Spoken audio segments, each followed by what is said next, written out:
সমাজের অবস্থা একেবারেই নিম্নে চলে যাবে।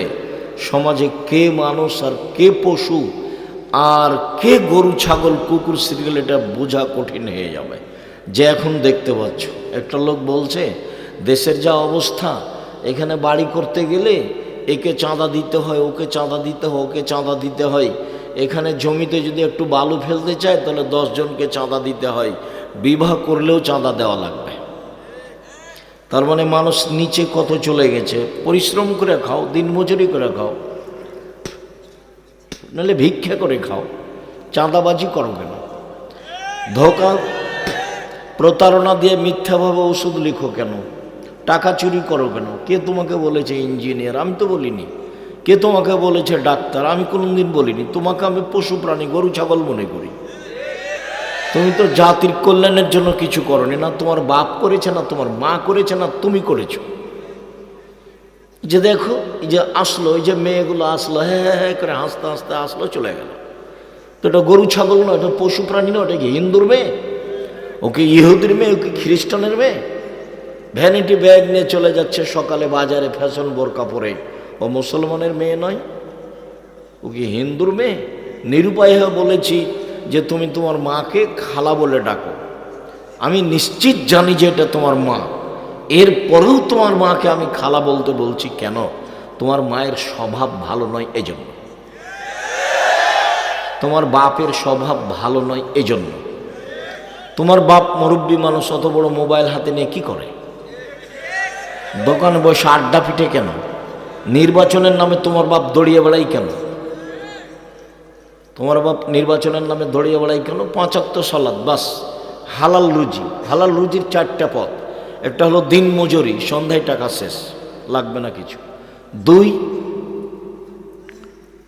চাকরি, 25 দিনে টাকা শেষ হয়, 5 দিন ধার কর্জে চলে।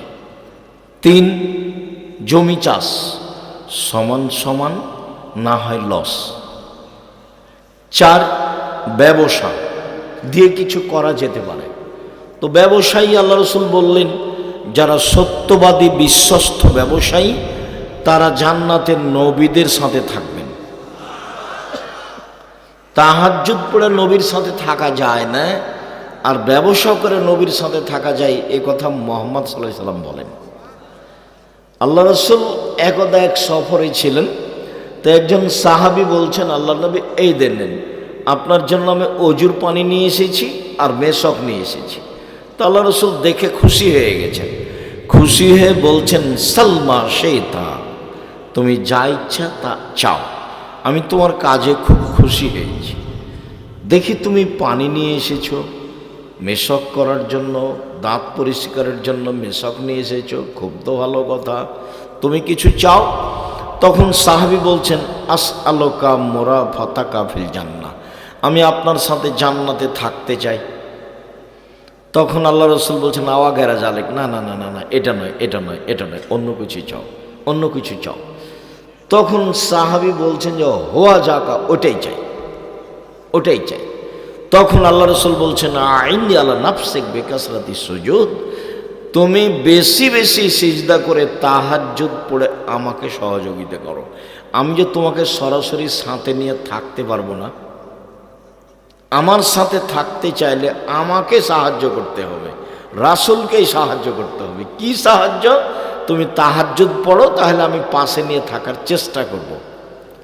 আর এখন নিজেই বলছেন যে সত্যবাদী বিশ্বস্ত ব্যবসায়ীরা নবীগণের সাথে থাকতে পাবে। শুধু নবী নয়, ইব্রাহিম আলাইহিস সালামের সাথে, ঈসা মুসার সাথে, নূহ আলাইহিস সালামের সাথে, সব নবীদের সাথে থাকতে পাবেন সত্যবাদী বিশ্বস্ত ব্যবসায়ীরা।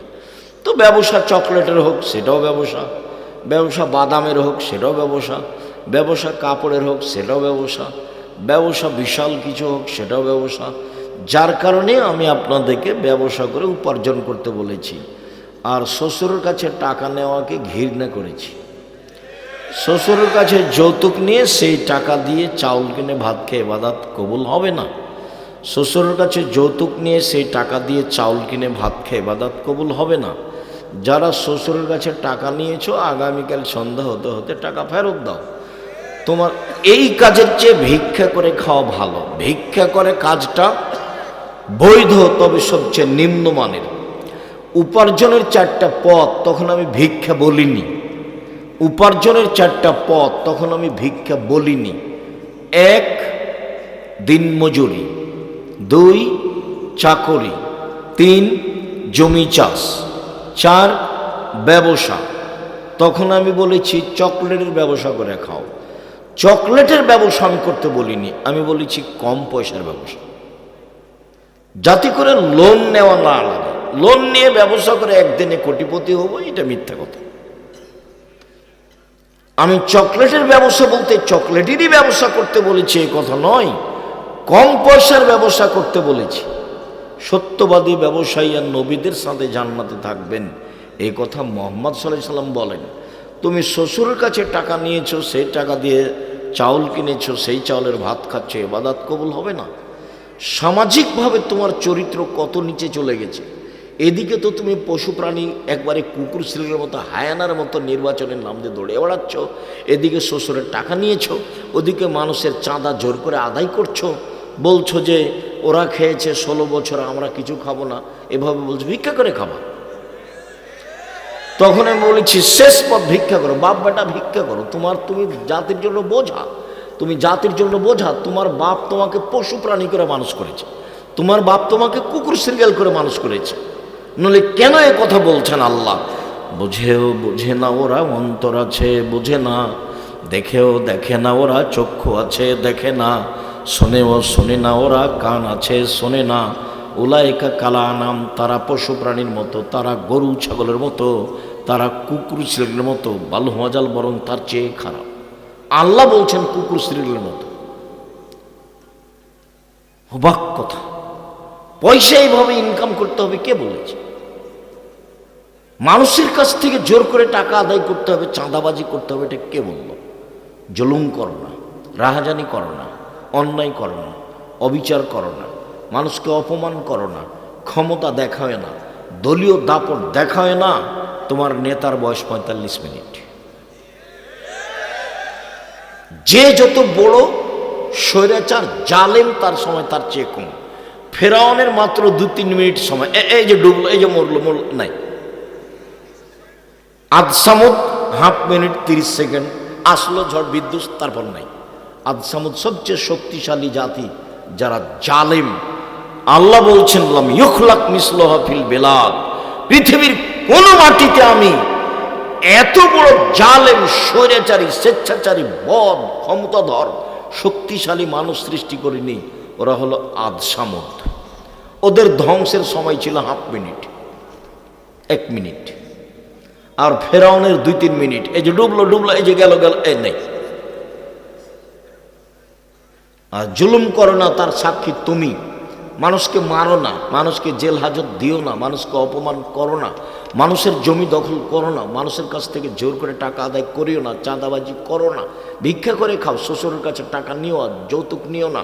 এগুলো সব পথ হারাম। তোমার চরিত্র হায়ানার মতো, তোমার চরিত্র কুকুর শ্রেণীর মতো, তোমার চরিত্র সবচেয়ে নিম্ন শ্রেণীর, ইতর শ্রেণীর মানুষের মতো। তোমার বাপ তোমাকে কি করে মানুষ করলো? তুমি কেন পশু? তুমি কেন জাতির জন্য ভারী? তুমি কেন শ্বশুরের কাছে টাকা চাও? তুমি কেন মানুষের কাছে টাকা চাও, চাঁদাবাজি করো? কেন করো? আমি তোমাকে ভিক্ষা করে খেতে বলিনি, আমি বলেছি মানুষের বাড়িতে কাজ করে খাও। আমি নিরুপায় হয়ে বলেছি যে ভিক্ষা করে খাও। বাপ বেটা ভিক্ষা কর, কেন শ্বশুরের কাছে টাকা নিবা? বোনকে জমি দাও না কেন? এটা গায়ে বান্ধা, মানে বোনকে জমি দেয় না। এটা গায়ে বান্ধা, মানে শ্বশুরের কাছে টাকা নেই, যৌতুক ছাড়া বিবাহ দেয় না ছেলে মেয়ের। ভিক্ষা করে খাবেন? এই ছেলে, তুমি নিয়েছো? তোমার বাপ নিয়েছে? তোমার বাপের মুখখান দেখো কালো হয়ে আছে। এই বেটাই, বাপ বেটা কালকে ভিক্ষে চাইবে মানুষের কাছে, ভাবো। সন্ধ্যা হতে হতে টাকা ফেরত দিবেন, শরম হয় না কেন? লজ্জা হয় না কেন? উপার্জনের পথ তো আছে, সহজ পথ, দিন মজুরি, সহজ পথ, চাকরি, ছোট যে কোনো জায়গায়, কোনো কোম্পানিতে, সহজ পথ, জমি চাষ, সহজ পথ, ব্যবসা, চকলেট, বাদাম। সারাদিনে 300 থেকে 500 টাকা ইনকাম করবো, সংসার চলবে ইনশাআল্লাহ। অবাক কথা, জাতির জন্য তুমি ভারী হয়ে গেলে কেন? মানুষের কাছ থেকে জোর করে টাকা আদায় করতে হবে, তুমি কি দিয়ে বুঝলে? তোমার বাপ তোমাকে কি মানুষ করলো? কেন তোমার বাপ তোমাকে জন্ম দিয়েছে? তোমার বাপই সংসার বুঝে না, তোমার বাপই তোমার ক্ষতি করেছে। তোমার বাপ 14 বার বলে যে আমার ছেলে মেধা ভালো, গোল্ডেন পেয়েছে, আমার মেয়ের মেধা ভালো, গোল্ডেন পেয়েছে। কিসের ডাক্তার তুমি? কিসের ডাক্তার? 3টা এ লাগবে পরীক্ষা, তুমি 7টা দিলে কেন? 7টা দিয়েছো কেন? যে কোম্পানি টাকা দিয়েছে সেই কোম্পানি তো ওষুধ লেখে কোনো, কে তোমাকে ডাক্তার বলেছে? আমি আব্দুর রাজ্জাক বিন ইউসুফ তুমি একদিনও বলিনি। তোমাকে আমি গরু ছাগলের মতো মনে করি, পশু প্রাণী। তোমাকে আমি হায়ানা মনে করি, কে বলে ডাক্তার তুমি? তুমি তো স্কুলে যে বলো ও কালিমা তোমার আকাশ, ও কালিমা তোমার বাতাস। আমি তো বলি না কোনোদিন। আমি কেন বলবো? ঠাকুর বাঙালিদের শত্রু, ঠাকুর মুসলমানের শত্রু, ঠাকুর ভারতের শত্রু, ঠাকুর জাতির শত্রু, ঠাকুর বাংলা ঢাকা বিশ্ববিদ্যালয়ের শত্রু। যেদিন ভারত বাংলাদেশ পাকিস্তানের মুসলমান ইংরেজের হাতে নির্যাতিত, সেদিন ঠাকুর লন্ডনে মুচ পাকায়। সেই ঠাকুরের গান আমার ছেলে মেয়ে বলে, তোমার ছেলে তোমার বাপের সন্তান, এটাকে একটু ভারীও মনে করলো না? দিন রাত তুমি স্কুলে গিয়ে ঠাকুরের গান বলো। ঠাকুরের বাবার আকাশ, কে বলেছে যে ঠাকুরের কালিমায়ের আকাশ? তোমার লজ্জা হয় না? তোমার শরম হয় না? তোমার বাপ কলেজের শিক্ষক, তোমার বাপ বিশ্ববিদ্যালয়ের শিক্ষক। কি বোঝাতে চাচ্ছ তুমি আমাকে? তোমাকে আর তোমার বাপকে যদি আমি মূর্খ প্রমাণ করতে না পারি, জাতির সামনে বক্তব্য দেবো না। 30 বছর থেকে বলছি, 30 বছর থেকে আমি বলি না ঠাকুরের গান, আমার ছেলে মেয়ে বলে না ঠাকুরের গান। আমি ঠাকুরের গান বলি না, ঠাকুরকে আমি মানুষই মনে করি না। ঠাকুরটা একটা হিন্দু মানুষ, ও মুসলমানের শত্রু, ও জাতির শত্রু, ও বাঙালিদের শত্রু, ও ঢাকা বিশ্ববিদ্যালয়ের শত্রু, ও বাংলা ভাষার শত্রু। তাকে দাম দিতে হবে মানে? আমি বিবেক বেঁচে খেয়েছি। সম্মানিত দিনী ভাই বোন, কিভাবে আপনারা বলেন সেটা আমার বুঝে আসে না। আপনার ভিতরে কোনোদিন ছাড়াও দেখলাম না। এমনি তো দৌড়িয়ে বেড়াচ্ছ, মিছিল করছো, অমুকের চরিত্র ফুলের মতো। তুমি কয়দিন মিছিল করেছো? ঠাকুরের গান চলবে না? তোমাকে একটু খারাপ লাগে না কেন? কি করে তোমার ছেলে মেয়ে, তোমার ভাই বোন সকালে উঠে বলে ও কালিমা তোমার আকাশ, ও কালিমা তোমার বাতাস? কালিমার আকাশ, কালিমার বাতাস, তোমার খারাপ লাগে না কেন? বাঙালিদের জন্মই শিরক, ওর ভিত্তি শিরক, ওর খাওয়া শিরক, ওর চলা শিরক, ওর শিক্ষা শিরক, ওর ঘুমিয়ে থাকা শিরক। একবারে শিরকের মধ্যে ডুবে আছে বাঙালি। ঠাকুর একে ডুবিয়েছে। আর ঠাকুর হলো প্রিয় মানুষ, এটা হয় কি করে? আমি কি দিয়ে বলতে পারি? কোনোদিন আমি বেগম রোকেয়াকে শিক্ষিতা মহিলা বলিনি, কোনোদিন বলিনি। হায়াতের দেহে স্বাস্থ্যকালীন বলবো না। কেন? বেগম রোকেয়া আপনি কেন চিনলেন না? ওই যে আপনাদের গাইবান্ধার ট্রেন স্টেশনের কথা, ঘটনা হয়তো বা আপনার পাটনায় হতে পারে। বেগম রোকেয়ার একটা কথা শোনাই, কেন আমি বলবো তাকে শিক্ষিতা মেয়ে? তোমাদের গাইবান্ধার ট্রেন স্টেশনে গাইবান্ধার মেয়েরা পর্দা করে হজ সফরে যাবে। তো 5-6 জন মহিলা একসাথে বের হয়েছে, ওর বাপ আছে বা চাচা আছে, ওরা একসাথে যাবে। তো গাইবান্ধাতে প্ল্যাটফর্মে বসে আছে। তো বেশি পর্দা করে সেজন্য একটা বড় চাদর দিয়ে ওরা 4-5 জন মহিলাকে এভাবে ঢেকে রেখেছে। ওর চাচা বা ওর বাপ দিয়ে বাইরে গেছে। এখন ওই স্টেশন মাস্টার প্ল্যাটফর্ম খুঁজছে, দেখি কোথায় কি আছে। তো এক জায়গাতে দেখছে যে একটা বড় চাদরটা ঢাকা আছে, মনে করছে একটা বস্তা। তখন পাঁদে দেখে, এইটা কিসের বস্তা, এটা কিসের বস্তা? পর্দাকে নিন্দা করছে বেগম রোকেয়া, পর্দাকে দেখাচ্ছে। ওরা ঢাকা আছে সেজন্য বেগম রোকেয়া কিভাবে দেখাচ্ছে? পাঁদে দেখাচ্ছে, এটা কিসের বস্তা, এটা কিসের বস্তা। বেগম রোকেয়া জানে না আমি তাকে শিক্ষিতা মেয়ে বলবো? তোমার বুদ্ধি হারাচ্ছে, তোমার বিবেক হারাচ্ছে। তুমি পশু প্রাণীর মতো, তুমি ইতর শ্রেণীর মানুষ। তুমি বলো গা, যাও তুমি মিছিল করে বলো গা। তোমার বাপকে আর তোমাকে যদি আমি, তোমার জাতিকে যদি আমি মূর্খ প্রমাণ করতে না পারি, জাতির সামনে বক্তব্য দেবো না। 30 বছর থেকে বলছি, 30 বছর থেকে। জাতির জন্য বোঝা কেন? চাঁদাবাজি করে তোমাকে খেতে হবে কেন? তুমি নিম্ন শ্রেণীর মানুষের পিছনে দৌড়াও কেন? 100 খান মোটরসাইকেল নিয়ে ইতর শ্রেণীর মানুষের পিছনে দৌড়াও কেন? আল্লাহ রাসূল বলছে, ও লোকা ইবনে লোকা, ও নেতা মানে ও লোকা ইবনে লোকা, ও অধমের সন্তান অধম, ও গাইবান্ধার ভাষায় ও বেন্ধার বাচ্চা বেন্নে। আমি তার নাম নিই না, তুমি যার সাথে দড়িয়ে বেড়াও পিছিয়ে পিছিয়ে হাজার খান মোটরসাইকেল দিয়ে, আমি তার নামটা নিই না। গাইবান্ধার ভাষাতে আল্লাহ রসুল বলছেন ও বেদনার বাচ্চা বেদনা। আর ওই চাঁপাইনবাবগঞ্জের ভাষাতে আল্লাহ নবী বলছেন হলো ছোট লোকের বাচ্চা, ছোট লোক। ওর পিছনে আমি ঘুরবো মানে? আমি মানুষের বাড়িতে কাজ করে খাই, সারাদিন কাজ করে বিকালে 500 টাকা পাই, বাস 5 ওয়াক্ত সালাত আদায় করে ঘুমিয়ে যায়, এই তো আমার কাজ। ওর পিছনে আমি ঘুরবো কেন? আমি তো ওভাবে ঘুরি না। আমি তো দোকানের সামনে বসতে বলিনি, আমি বলেছি দোকানে গিয়ে বলতে হবে আসসালামু আলাইকুম, লবণ আছে? জি আছে, 1 কেজি লবণ দেন। মরিচ আছে? কাঁচা মরিচ জি আছে, 200 মরিচ দেন। বাস টাকা দেওয়া হয়েছে, আসসালামু আলাইকুম। আর তুমি যদি আমাকে বলো, তা আমি এ যাবৎ জীবনে কোনোদিন চায়ের স্টলে বসিনি, জীবনে কোনোদিন। তো বেঁচে আছি তো? কই বেঁচে নেই, মরে গেছি। আমার মা যখন আমাকে বাড়ি থেকে বিদায় করতো পড়ার সময়তে, তখন বলতো 4টে কথা। 1, দোকানে বসিও না। 2, প্রাইভেট পড়ায়ও না। 3, বন্ধুতালি করো না। 4, মানুষের বাড়িতে খায়ও না। আমার মা পিছে পিছে হাঁটতেন আর বলতেন 1, দোকানে বসিও না। 2, প্রাইভেট পড়ায়ও না। 3, বন্ধুতালি করো না। 4, মানুষের বাড়ি দাওয়াত খায়ও না। এভাবে আমার মা বলতেন আর পিছে পিছে হাঁটতেন। তুমি দোকানে বসে আড্ডা পিটো কেন? ওই যে এখন দেখো আড্ডা পিটছো। আজকে এখানে প্রোগ্রাম, তুমি দোকানে বসে আছো কেন? ওই যে তোমার বোন আসলো, হ্যাঁ করে আসলো, আবার চলে গেল কেন? আমি জবাব দেবো? আমি কেন দেবো? তুমি দাও, তোমার বাপ দেখ, তোমার মা দেখ। আমি তো এমনি বলিনি তোমার মা নয়, এটা তোমার খালা। আমি ওটা এমনি বলিনি, ওটা তোমার বাপ নয়, ওটা তোমার চাচা। ও তোমাকে ধ্বংস করেছে, তোমার বোনকে ধ্বংস করেছে।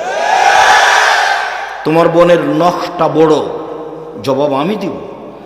ইহুদি খ্রিস্টানদের পতিতালয়ের মেয়েদের নখ বড়। ইহুদি খ্রিস্টানদের পতিতালয়ের মেয়েদের নখ বড়। তোমার বোনের নখে নেইল পালিশ আছে। ইহুদি খ্রিস্টানদের পতিতালয়ের মেয়েদের নখে নেইল পালিশ থাকে। ইহুদি খ্রিস্টানদের পতিতালয়ের মেয়েদের নখে নেইল পালিশ থাকে। তোমার বোনের নখে নেইল পালিশ আছে, জবাব আমি দিব। তোমার বোনের কপালে টিপ আছে।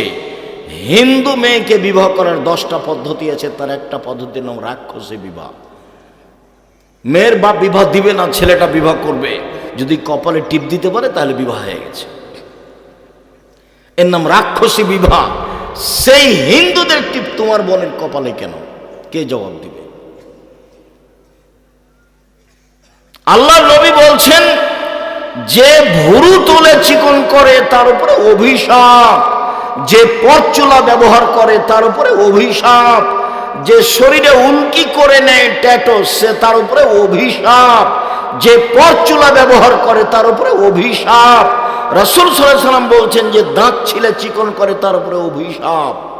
সব তোমার বোন করছে, জবাব আমি দেব? আমি কেন দেব? এই জবাব তো আমি দিব না। রাসূল সাল্লাল্লাহু আলাইহি ওয়াসাল্লাম বললেন, পৃথিবীর মানুষ শোনো, একবার বললেন যে তাহাজ্জুদ পড়ো, আমাকে সাহায্য করো, সাথে নিয়ে থাকবো। আর এখন বলছেন শোনো, সত্যবাদী ব্যবসায়ীরা নবীর সাথে থাকবেন। আবার বলছেন শোনো, কেউ যদি 2জন মেয়ের লালন পালন করে, সেই পিতার আমি জান্নাতে একসাথে এভাবে থাকবো। 2জন মেয়ের লালন পালন। তখন কি লালন পালন? তখন বলছেন 1, আল্লামাহুন্না, মেয়েকে বিদ্যা শিখিয়ে দিল। 2, আদ্দাবাহুন্না, শিষ্টাচার শিখিয়ে দিল। হ্যাঁ করে আসলে চলে গেল, এটা শিষ্টাচার? ওই যে গল্প করছে এখন, এটা শিষ্টাচার?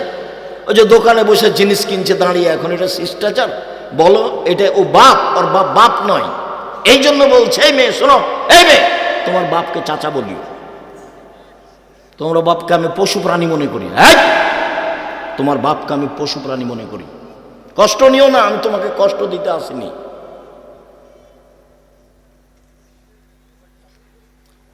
তোমার বাপ আমার দিনী ভাই,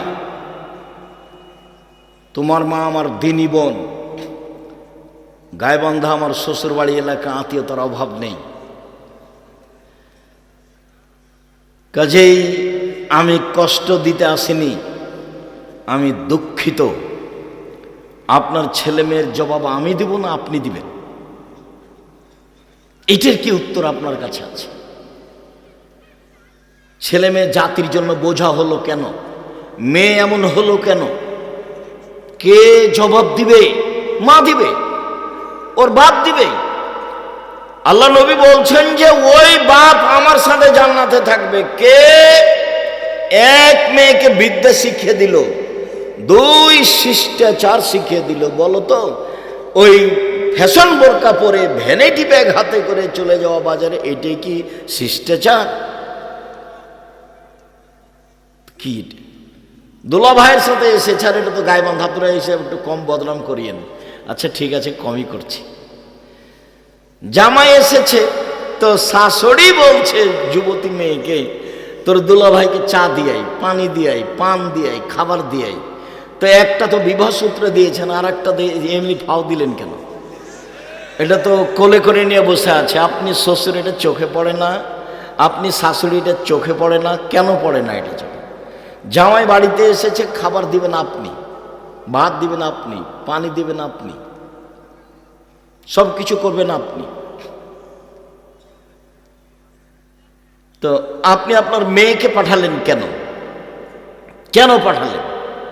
এর জবাব আমাকে দিতে হবে না তোমার বাপ দিবে? দেও, বলো দেখি।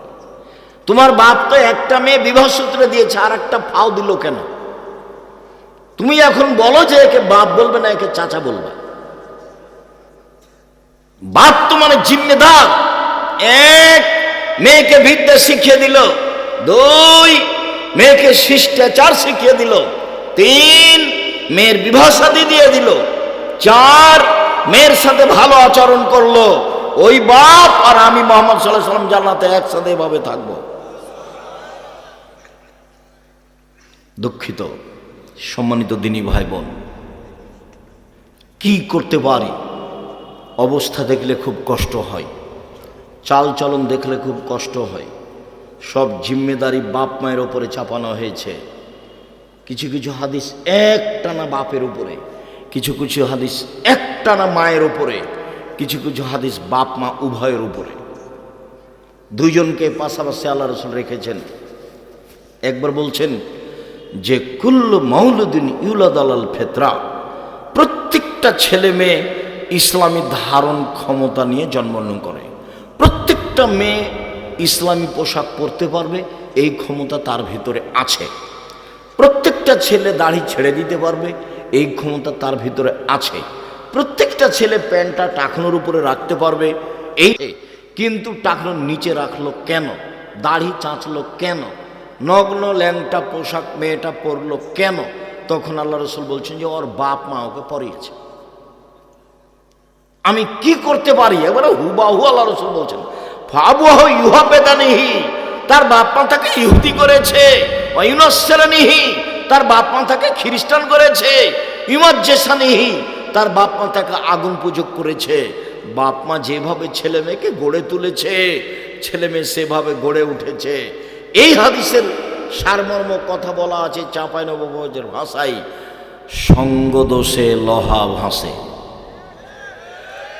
লহ তো পানিতে ছেড়ে দিলে ভাসবে, কাঠের সাথে লাগালে ভাসবে। কাঠের সাথে লাগিয়ে দেন লহা, এবার লহা কি হবে? ভাসবে। সঙ্গ দোষে লহা ভাসে, এ হাদিসের তরজমা আল্লাহ রাসূল বলেছেন। মানে বাপ মাকে একসাথে বললেন যে তুমি তো তোমার ছেলে মেয়েকে ইহুদি করেছো, খ্রিস্টান করেছো, আগুন পূজক করেছো। ছেলে মেয়েকে যেইভাবে তোমরা দুইজন গড়ে তুলেছ, সেইভাবে গড়ে উঠেছে। ওই যে ছেলেটাকে গুলি মারা হয়েছে, ওর মায়ের ঘটনা শোনো। কোন সময়তে, মানে আজানের পরে গেলে পিটাবে ওর মা। দেখো ওদের বিবরণে, এশার সলাতের পরে যদি বাড়িতে ঢুকে তাহলে ওর মা কি করবে? পিটাবে। ওইটা মার, তোমার মা নয় এটা। ওই যে তোমার বোন হ্যাঁ হ্যাঁ করে চলে গেল হাসতে হাসতে, ওর মা নাই? ও কি হিন্দু মেয়ে নাকি? ও কি খ্রিস্টান মেয়ে? তো এভাবে গেল কেন? ওর মা নাই, ও এমনি এসেছে দুনিয়াতে।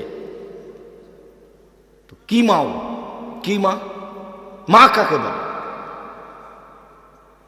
রাসূল সাল্লাল্লাহু আলাইহি সাল্লাম এক টানা মহিলাকে বলেছেন, মাকে বলেছেন এক টানা। যেমন আগের হাদিসটা বললেন এক টানা বাপকে। এক, বিদ্যা শিখিয়ে দিল বাপ। দুই, শিষ্টাচার শিখিয়ে দিল বাপ। 3 মেয়ের সাথে ভালো আচরণ করলো, 4 বিবাহ দিয়ে দিল, তাহলে সেই মেয়ের পিতার আমি জান্নাতে একসাথে থাকবো। সবটুকু বাপের জন্য। এবার দেখেন সবটুকু মায়ের জন্য। যেটা বলতে যাচ্ছি সেটা খুব ভালোভাবে জানা আছে। জাবের রাদিয়াল্লাহু তাআলা আনহু বলেন, সফর থেকে আসছিলাম, আমরা মদিনায় ঢুকবো। তখন আল্লাহ রাসূল বলে, এই থামো থামো, সবাই এখানে থাকো, আমরা সকালে মদিনায় ঢুকবো। তখন জাবের রাদিয়াল্লাহু তাআলা আনহু বললেন, আল্লাহর নবী, আমি নতুন বিবাহ করেছি, আমাকে বাড়ি যেতে অনুমতি দেন। তখন আল্লাহ রাসূল বলছেন সাল্লাল্লাহু আলাইহি সাল্লাম, ও তুমি নতুন বিবাহ করেছো, তো কুমারী মেয়ে বিবাহ করেছো না তালাক প্রাপ্তা মেয়ে বিবাহ করেছো? তো জাবের রাদিয়াল্লাহু তাআলা বললেন যে তালাক প্রাপ্তা মেয়ে বিবাহ করেছি, বেশি বয়সের মেয়ে বিবাহ করেছি। কেন কম বয়সের মেয়ে কেন বিবাহ করলে না? তুমি তার সাথে খেলতে, ও তোমার সাথে খেলতো। তুমি কুমারী মেয়ে কেন বিবাহ করলে না? তুমি তার সাথে খেলতে, ও তোমার সাথে খেলতো। এই পর্যন্ত আল্লাহ রাসূল বললেন। তখন জাবের রাদিয়াল্লাহু তাআলা বলছেন, আল্লাহ নবী শোনেন, আমার আব্বা উহুদের যুদ্ধে শহীদ হয়েছেন, 9 জন মেয়ে রেখে আমার 9 জন বোন আছে। আল্লাহ নবী শোনেন, আমার আব্বা উহুদের যুদ্ধে শহীদ হয়েছেন, 9 জন মেয়ে রেখে আমার 9 জন বোন আছে। আকরাহুনা তাযাওয়াজা মিসলাহুন্না, ওদের সমবয়সের কম বয়সের মেয়েকে বিবাহ করা পছন্দ করিনি 4টা কারণে। বেশি বয়সের মেয়ে বিবাহ করেছি 4টা কারণে। আমার বোনদের সমবয়সের মেয়েকে বিবাহ করা পছন্দ করিনি 4টা কারণে। বেশি বয়সের মেয়ে বিবাহ করেছি 4টা কারণে। 1, লিতুআল্লিমাহুন্না, আমার স্ত্রী যেন আমার বোনদেরকে বিদ্যা শিখাতে পারে। 2, লিতুরাজ্জিলাহুন্না, আমার স্ত্রী যেন আমার বোনদেরকে শিষ্টাচার শিখাতে পারে। শিষ্টাচার কি জিনিস? শিষ্টাচার কি জিনিস তুমি বলো? যে দোকানে দাঁড়িয়ে জিনিস কিনছে, এটাই শিষ্টাচার, তুমি বলো। এই যে ল্যাংটা হয়ে চলে যাচ্ছে প্যান্ট পরে স্কুলে, এটাই শিষ্টাচার, তুমি বলো। নগ্ন পোশাক পরে স্টেজে চলে যাচ্ছে স্কুলে, তুমি বলো এটা শিষ্টাচার। বড় মোবাইলে তোমার বোন দিন রাত ল্যাংটা মেয়ে দেখছে, পুরুষ দেখছে, বলো এটাই শিষ্টাচার। আরে মানুষ পশু প্রাণী হয়ে গেলেও তার ওখানে বুঝে যে এটা খারাপ, তুমি তো বলতে পারবে না এটা শিষ্টাচার। তাহলে হচ্ছে কেন? আমি বেশি বয়সের মেয়ে বিবাহ করেছি যাতে করে আমার স্ত্রী আমার বোনদেরকে শিষ্টাচার শিখাতে পারে। 3, লিতুরাজ্জিলাহুন্না, যাতে করে আমার স্ত্রী আমার বোনদের মাথার চুল চিরুনি করে সাজগোজ করে পরিপাটি করে রাখতে পারে। তোমার বোন চুল এলোমেলো করে চলে গেল, জবাব আমি দিব না তোমার মা দিবে? ঢং ঢং করে কামিচ্ছে, চিকন চর খাটো বোরকা পরে চলে গেল, ফ্যাশন বোরকা পরে চলে গেল, ব্যাগ ভ্যানিটি ব্যাগ হাতে করে চলে গেল। ব্যাগ নিয়ে যাচ্ছে কেন তোমার বোন? কেন যাবে? যাবে কেন? তোমার বাপ মরেছে, তোমার মা মরেছে, যাবে কেন? দেখো না তুমি? সম্মানিত দিনী ভাই বোন, আমার স্ত্রী যেন আমার বোনদেরকে পরিপাটি সাজগোজ করে রাখতে পারে। 4, লিতাকুমা আলাইহিন্না, আমার স্ত্রী যেন আমার বোনদেরকে পাহারা দিতে পারে। তো তোমার মা তো পাহারাদার। তাহলে বলো, এখন হাসছে ওভাবে বসে আছে তোমার বোনটা, তা এটা কি তোমার মা কি পাহারাদার? হাদিস তো বুখারী মুসলিম, কি জবাব আছে এর? জবাব কে দিবে? বক্তৃতার জগৎ তো একটা প্রায় মিথ্যা জগৎ। শতকরা 95 জন বক্তা মৃত্যু, শতকরা 98 জন মুফাসসির মৃত্যু। ধর্মের নামে মিথ্যা কথা বলছে, ধর্ম কি জিনিস তার জানাই নাই। যার থুঁথির জোর সেই বক্তা। জনগণ তো বুঝতে চায় না কোনটা সত্য কোনটা মিথ্যে।